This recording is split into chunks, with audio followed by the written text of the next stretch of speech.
C Joseph Vijay எனும் நான்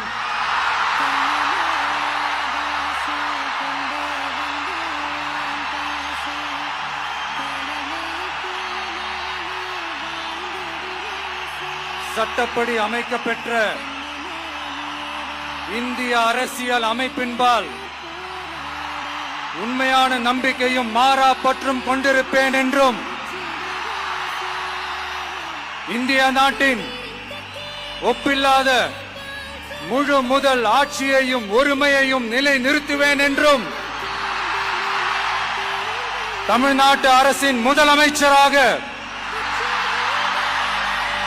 உண்மையாகவும் உளச்சான்றின்படியும் என் கடமைகளை நிறைவேற்றுவேன் என்றும் அரசியல் அமைப்பிற்கும் சட்டத்திற்கும் இணங்க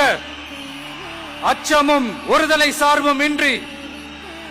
விருப்பு வெறுப்பை விலக்கி பலதரப்பட்ட மக்கள் அனைவருக்கும் நேர்மையானதை செய்வேன் என்றும் ஆண்டவன் மீது ஆணையிட்டு உறுதிமொழிகிறேன்.